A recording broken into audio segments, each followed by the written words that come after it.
খুঁজে তারা পায়নি। তারপরে বললো এত লোক কেন এসেছেন আপনারা, আপনাদের সব পরিচিত। আমরা জামাত করি, এটাই ছিল সেদিন আমাদের অপরাধ। শুধু তাই নয়, এই বাজারের যারা ব্যবসায়ী তারা চাঁদা না দিয়ে কেউ ব্যবসা পরিচালনা করতে পারে নাই।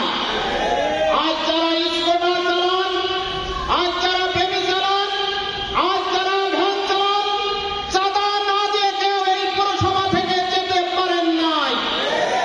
সম্মানিত ভাইরা, আমরা যদি শিক্ষা প্রতিষ্ঠানের দিকে তাকাই, আজ শিক্ষা প্রতিষ্ঠানের সাধারণ ছাত্রীদের, ছাত্রছাত্রীদের তারা ওই টর্চার ছেড়ে দিয়ে একের পর এক নির্যাতন করে তাদেরকে হত্যা করা হয়েছে।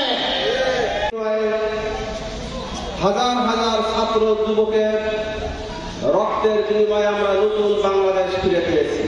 আমার কাছে হিসাব আছে 1623 জন ছাত্র এবং যুবক তারা শাহাদত বরণ করেছে। মাত্র স্লোগান উচ্চারণ করেছিল, উই ওয়ান্ট জাস্টিস, আমরা সুবিচার চাই, আমরা বৈষম্য চাই না, আমরা সুবিচার চাই, আমরা ন্যায় বিচার চাই। একটি চাঁদাবাজ মুক্ত বাংলাদেশ গঠন করতে চাই। জামাত ইসলামী একটি টেন্ডারবাজ মুক্ত বাংলাদেশ গঠন করতে চায়। গ্রামের নরসিংহাট ছেড়ে সেও শাহাদত বরণ করেছে।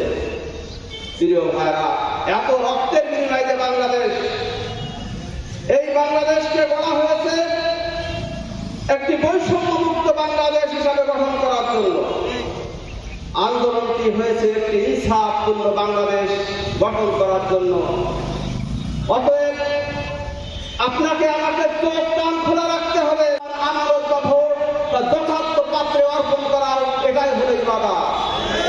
এই মেসেজটি ঝিনাইদহ পৌরসভার সকল ভাই এবং বোনদের কাছে কি আপনারা পৌঁছাতে পারবেন? পৌঁছাতে পারবেন। আমি আজকে নতুন বাংলাদেশ পেয়েছি, আপনাদেরকে সজাগ থাকতে হবে, আপনাদেরকে সাবধান থাকতে হবে। এই বাংলাদেশ যেন আগের জায়গায় ফিরে না যায়। প্রিয় ভাইরা, দুর্নীতি এত পরিমাণ হয়েছে, 11 লক্ষ কোটি টাকা পাচার করা হয়েছে। ভাবে দাওয়াতি কাজ করতে হবে, এখন বসে থাকা যাবে না। আমরা 15 বছর কাজ করতে পারিনি, 15 বছরের কাজ আমরা 15 মাসে করতে চাই।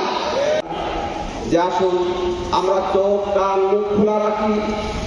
আমি প্রথমেই আপনাদেরকে বলে দিয়েছিলাম, অনেক ত্যাগের বিনিময়ে বাংলাদেশ, অথবা এই বাংলাদেশকে আর পথ হারাতে দেওয়া যায় না।